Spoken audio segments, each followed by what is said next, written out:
Assalamualaikum warahmatullahi wabarakatuh. Saudara-saudara mahasiswa program studi bimbingan dan konseling Universitas PGRI Yogyakarta yang mengikuti mata kuliah anak berkebutuhan khusus, pada kesempatan ini akan saya sampaikan beberapa hal sehubungan akan dilaksanakannya ujian akhir semester. Namun sebelumnya saya doakan semoga adik-adik mahasiswa senantiasa sehat walafiat dalam lindungan Allah Subhanahu wa Ta'ala, sehingga nanti di dalam mengikuti ujian akhir semester bisa berjalan dengan lancar dan mendapatkan nilai yang maksimal. Perlu saudara ketahui tentang bagaimana pelaksanaan bimbingan dan konseling anak berkebutuhan khusus.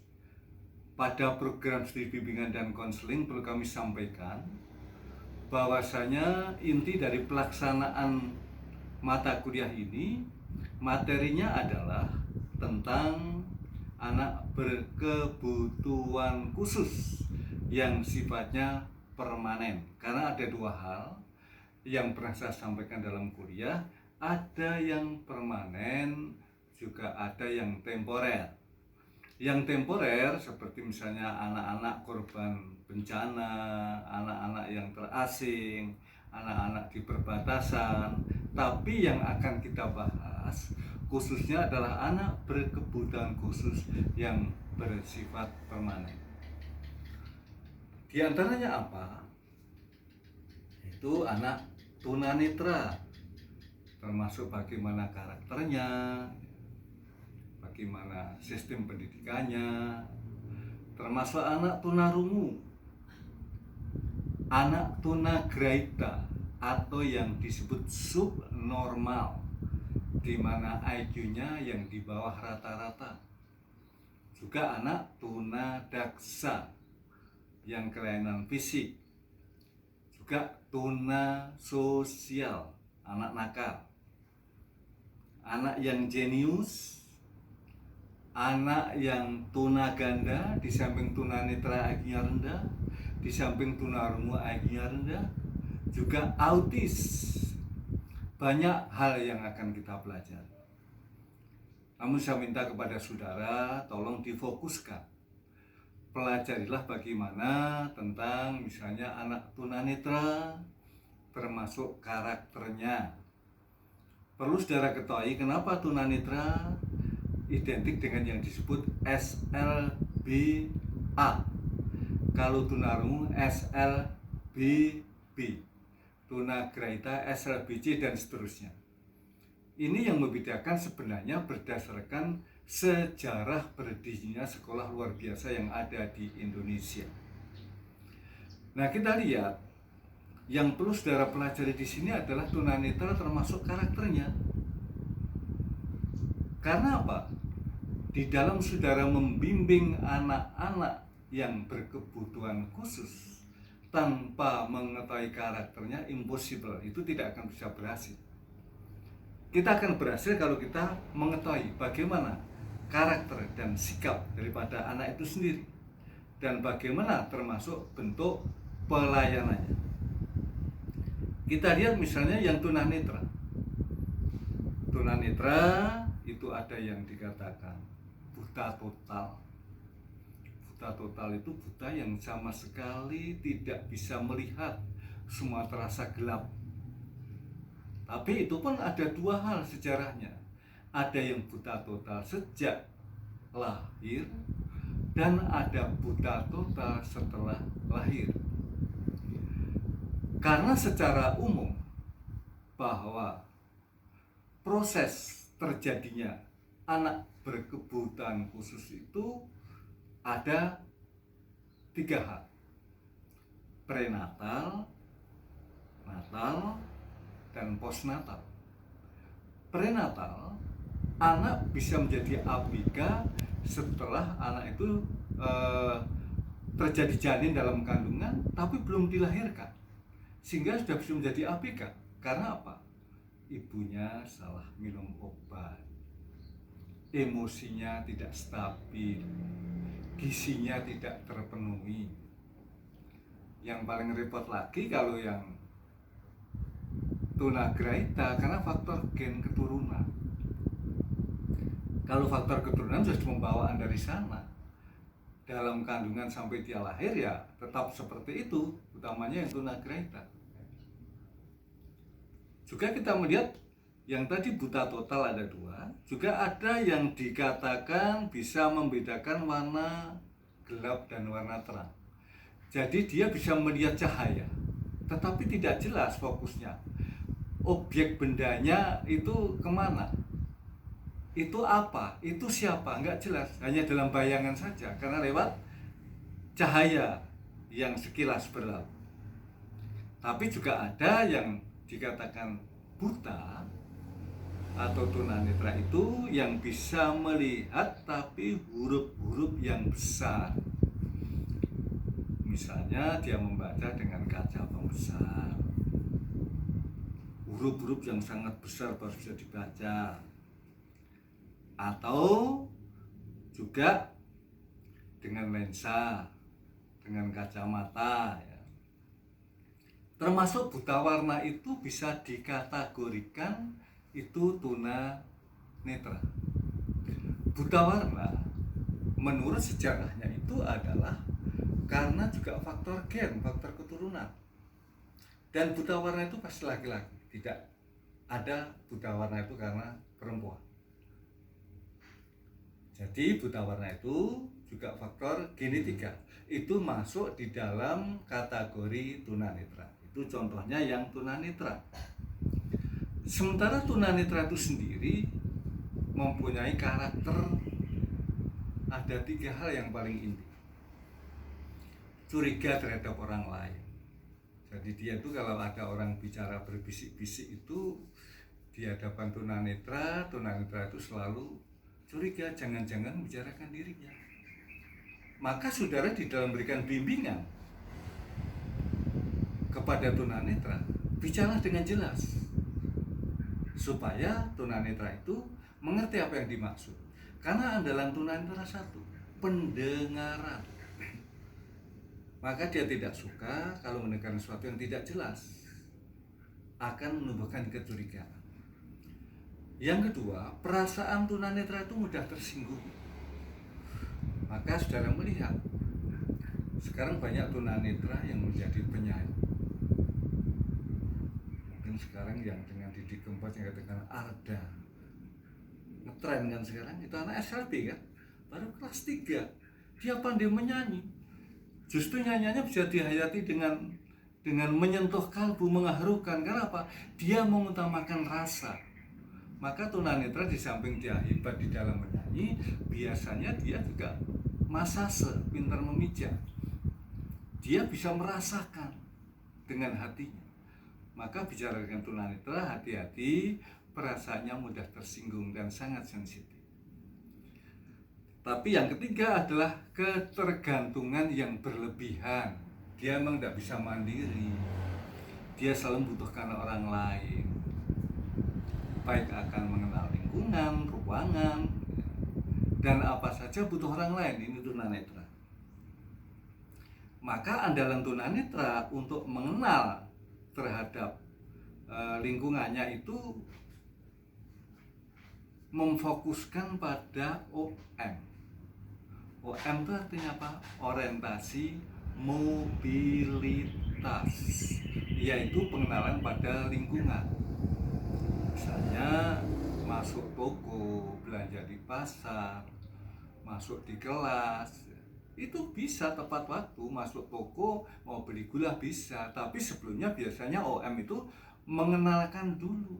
Sekian langkah saya belok kiri dapat gula, sekian belok kiri saya dapat teh, ini sekarang dapat makanan roti, masuk kelas sekian langkah saya kiri tempat duduk saya 5 langkah. Itu diatur yang disebut orientasi mobilitas. Kalau di jalan, OM lebih cenderung pada unsur pakai tongkat. Kalau tunanetra yang benar, karena tunanetra yang pura-pura tunanetra itu ada. Tunanetra yang benar itu dalam OM pasti tongkat itu kanan kiri penggunaannya, gerakannya kanan dan kiri, tidak lurus. Karena apa? Fungsinya untuk mengenal lingkungan. Ini yang tunanetra. Sekarang yang tunarungu, ternyata tunarungu itu anak yang mengalami kelainan di mana dia tidak bisa mendengar dan tidak bisa bicara.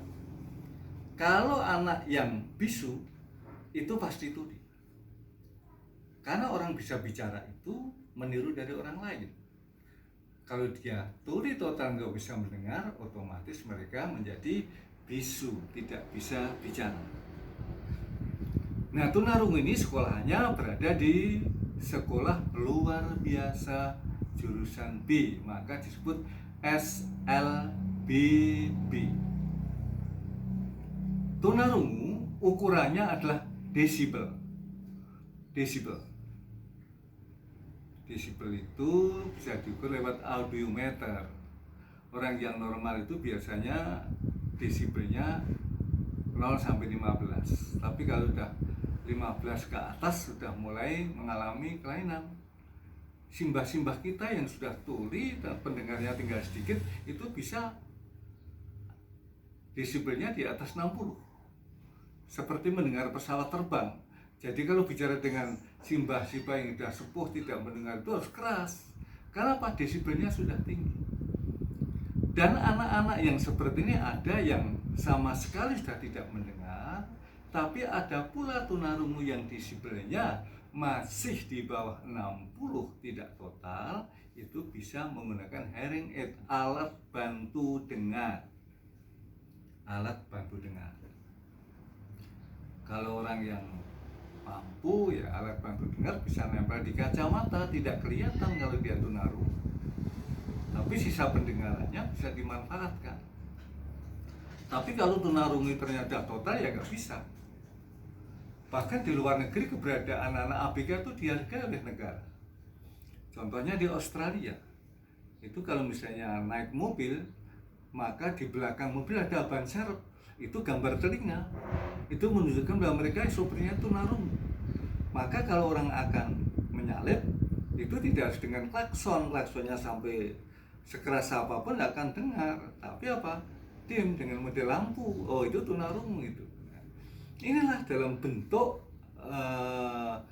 kehidupan tunarungu yang ada. Nah, sekarang ciri tingkah laku tunarungu seperti apa? Kalau tadi tunanetra yang saya katakan mudah tersinggung, ketergantungan. Kalau tunarungu apa? Satu, ekstrem. Dia tidak kenal kompromi, punya sikap lebih keras daripada tunanetra. Di mana mereka orangnya sangat disiplin. Saudara melihat di Universitas PGRI Jogja, Pak Paijan yang ada di TU kita yang sering bikin minuman tunarungu, tapi orangnya disiplin. Bahkan dia dinyatakan karyawan terbaik. Malah yang normal kalah. Karena apa? Dia ekstrim, tidak kenal kompromi. Jam 7 masuk, jam 7 masuk. Jadi inilah kelebihan anak-anak ABK. Yang kedua, dia menggunakan matanya sebagai alat untuk komunikasi. Maka dengan tunarungu ini, kalau saudara bertemu dengan tunarungu, jangan sekali-kali berpaling atau tidak berhadapan langsung. Dia akan mudah tersinggung. Tapi gunakanlah bertatap muka dengan gerakan bibir yang jelas, artikulasi yang jelas, yang disebut adanya bahasa ujaran. Tunarungu akan melihat gerakan bibir kita pada saat kita bicara dengan mereka. Itu sudah ya. Lalu juga yang ketiga, dia memang sosialnya bisa dikatakan kurang. Dia seringkali menarik diri. Dalam pergaulan dia membatasi. Dia takut kalau diajak bicara. Maka biasanya anak-anak tunarungu itu murah senyum. Karena apa? Dia nggak mampu untuk bicara verbal seperti kita. Juga dia banyak menggunakan bahasa isyarat. dengan ibu jari menunjukkan bahwa orang itu baik. Jadi kalau kita ketemu tunarungu, dia mengacungkan ibu jari, dianggap kita orang yang baik, bisa diterima. Tapi kalau dengan kelingking menunjukkan bahwa kita tuh orang yang jelek. Inilah dengan simbol-simbol ini bagi tunarungu sebagai alat untuk komunikasi. Bagaimana proses terjadinya tunarungu? Sama dengan yang tunanetra. Prenatal, natal, dan postnatal. Prenatal karena penyakit ibunya, salah obat, itu bisa terjadi. Natal karena proses kelahiran terlalu lama, dengan alat bantu disedot pakai tang misalnya, kena telinganya menjadi tunarungu. Atau postnatal, penyakit-penyakit yang menganjurkan peradangan pada selaput otak, selaput gendang telinga, hati-hati ya. Sehingga bisa terjadi tunarungu pun terjadi pada saat setelah dilahirkan. Nah, sekarang ada klasifikasi tentang ketunarunguan. Saya katakan tadi yang normal itu 15 ke bawah. Seperti kita ini mungkin dalam kategori masih normal, di bawah 15. Tetapi kalau sudah dikategorikan tunarungu, itu ada taraf ringan itu 15 sampai 25 desibel. Sedang itu 26 sampai 50 desibel. Lalu berat itu 51 sampai 75. Tapi kalau 75 atau 76 ke atas sangat berat, bahkan bisa dikatakan itu adalah tuli total. Ini inti daripada yang tunarungu. Tentunya di dalam kita membimbing harus memahami dulu bagaimana karakter anak-anak yang seperti ini. Tentu di dalam menentukan teknik penyuluhan bagi tunarungu, yang tidak kalah pentingnya adalah satu, usia anak. Ingat, anak ini tetap kita berpikir tentang psikologi perkembangan pada masa kanak-kanak, masa remaja, masa dewasa. Ini sesuai dengan perkembangan ilmu psikologi. Sifat anak atau karakter anak, ada yang pendiam, ada yang ceria, ada yang melankolis. Ini juga harus kita paham. Tingkat inteligensi anak, diajak bicara nggak nyambung-nyambung, mungkin IQ-nya di bawah rata-rata, saya katakan tunaganda. Tapi sekali dikatakan ini dan itu sudah paham karena IQ-nya tinggi. Juga taraf permasalahan, juga yang tidak kalah pentingnya situasi lingkungan dari keluarga maupun lingkungan masyarakat. Tunarungu keluarganya broken home, ini semakin berat bagi mereka. Tunarungu keluarganya harmonis, bisa memberikan pertolongan bagi mereka. Inilah saudara untuk tentang tunarungu, termasuk langkah-langkah bimbingan pribadi. Silahkan saudara pelajari, itu sudah ada secara lengkap di sana. Sekarang yang ketiga yang disebut anak subnormal atau tunagrahita, di mana IQ-nya rata-rata ini di bawah 90. Anak tunagrahita kalau sekolah biasanya berada di sekolah luar biasa jurusan C atau SLBC. Tunagrahita itu juga ada tingkatan. Ada slow learner, anak yang lamban belajar, diberi pelajaran susah sekali masuknya,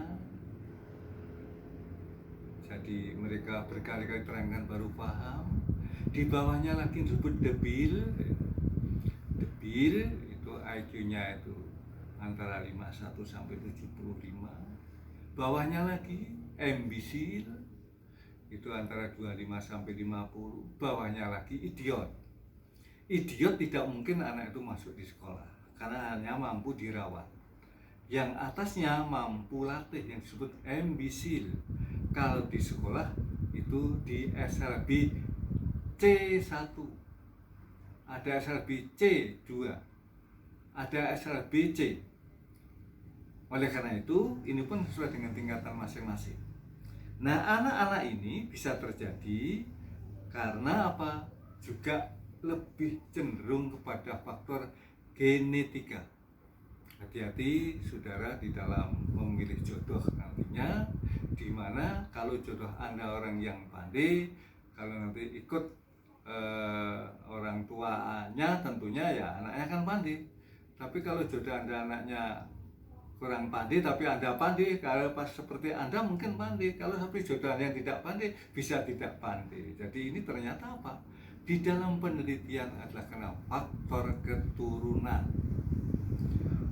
Cerdas keturunan, bodoh keturunan. Penelitian yang terakhir di Jakarta, ternyata 88% anak yang jenius itu dilahirkan dari orang tuanya lulus perguruan tinggi. Ini saudara, warning bagi saudara. Nah, kita melihat anak debil dan ambisil ini mempunyai karakter yang berbeda. Debil itu lebih baik daripada yang ambisil, tetapi pada hakikatnya sama. Anak ini abstraknya sangat terbatas. Maka bisa dikatakan mengajar di SLBC harus menggunakan alat peraga. Hal yang konkret inilah yang sangat utama bagi pembelajaran anak-anak yang seperti ini. Nah, bagaimana dalam bimbingan konseling bagi anak-anak yang seperti ini? Ya, kita harus super sabar.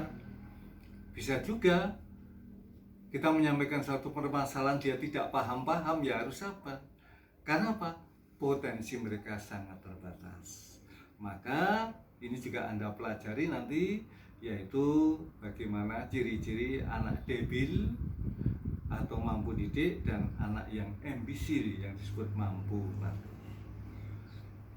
Sekarang anak tunadaksa, saya terangkan sekilas saja, yang lain nanti Anda pelajari. Anak tunadaksa anak yang mengalami kelainan fisik. Ada 3 kategori. Yang pertama yang disebut anak polio. Cirinya anak itu lumpuh karena virus polio. Kakinya kecil satu, atau tangannya yang kecil, atau 2 kakinya kecil semua.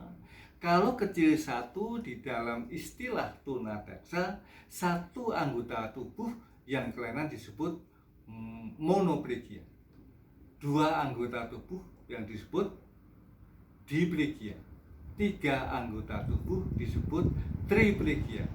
2 tangan 2 kaki lumpuh semua yang disebut itu quadriplegia. Itu yang polio. Maka dikatakan sontek anti polio menghindari menjadi tunadaksa. Yang kedua, bisa yang disebut cerebral palsy, cerebrum, kelayuan pada otak.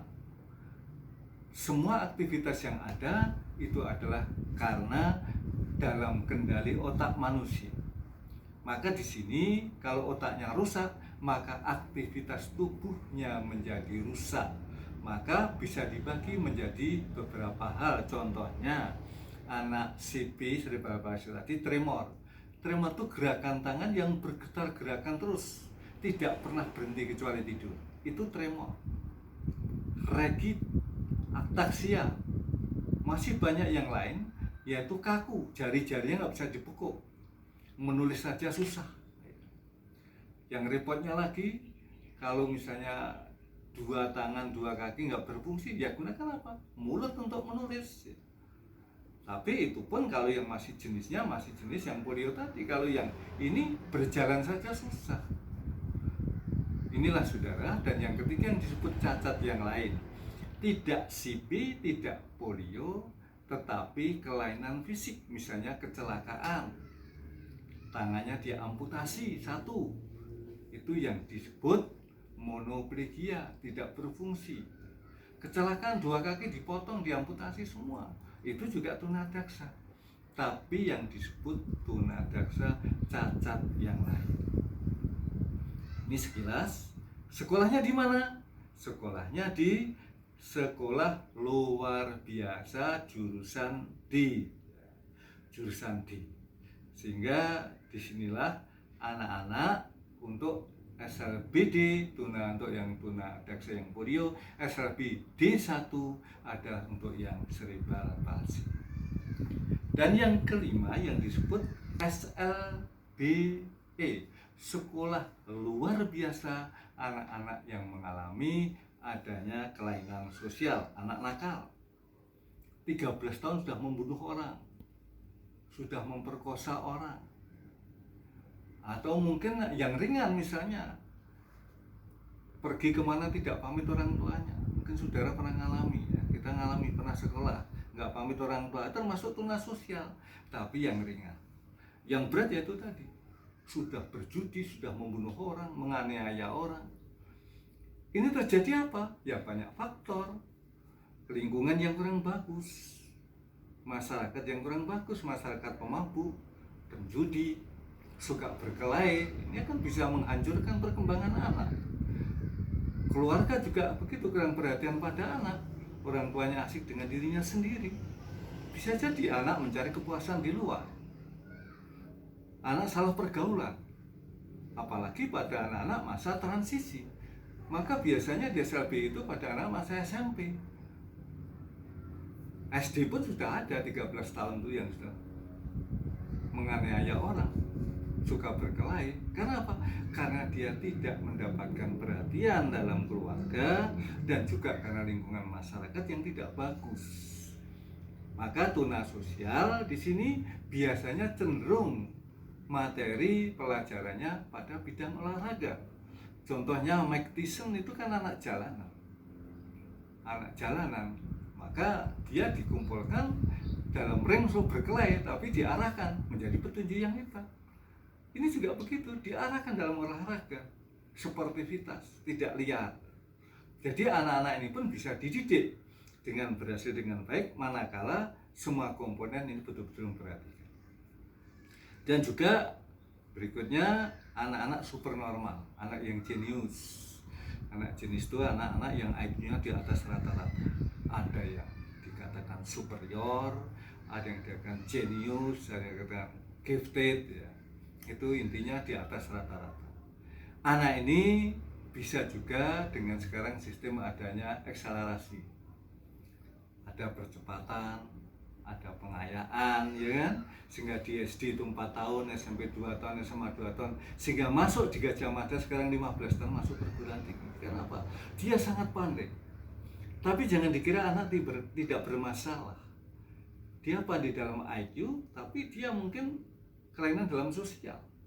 Di kampus, di bangku kuliah, dia bisa mengalahkan orang-orang di atasnya, seniornya usianya.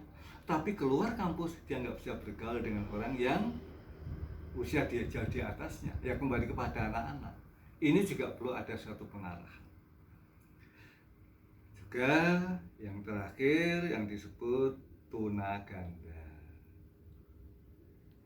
Tunaganda itu anak yang mengalami kelainan double. Ya tunanetra tapi kok ya IQ-nya rendah. Ini betul-betul anak yang nasibnya kurang beruntung. Tapi tetap harus kita perhatikan. Yang paling akhir lagi adalah autis. Autis itu anak yang tidak peduli dengan lingkungan. Ini hampir sama dengan yang tunas sosial tadi. Tapi autis selalu gembira. Tidak cenderung pada kejahatan, tapi dia cenderung kepada lingkungan yang tidak peduli. Penelitian di Amerika Serikat ternyata di sana setiap 10.000 anak itu ada satu anak yang mengalami autis. Dan autis itu sendiri disebabkan karena unsur faktor orang tua waktu hamil. Nah ini juga ada unsur itu walaupun tidak mutlak ya. Artinya apa? Waktu ibu mengandung itu dia tidak siap untuk menerima kehadiran anak yang dikandungnya. Maka di dalam kandungan itu pun sudah konflik antara perasaan ibu yang mengandung dengan anak yang dikandung. Maka waktu keluar anak itu tidak suka dipeluk oleh siapapun, termasuk ibunya sendiri. Ini termasuk autis. Maka autis di sini juga perlu ada pendidikan khusus, di mana pelaksananya ada strategi tersendiri. Ini biasanya lebih sulit dibanding anak-anak yang tunanetra, tunarungu, kan di sini mempunyai perkembangan pribadi yang berbeda. Saudara-saudara, ini inti yang saya sampaikan, di mana nanti pada saat ujian akhir semester, saudara saya harapkan untuk memberikan jawaban tidak harus sama dengan buku. Justru saya lebih senang adanya pengembangan, inovasi, kreativitas saudara. Demikian, selamat belajar, mudah-mudahan sukses. Nanti sebelum UAS akan saya beri satu tugas lagi nanti lewat WA Group. Saya doakan kalian sukses semuanya, sehat selalu, dan terima kasih. Assalamualaikum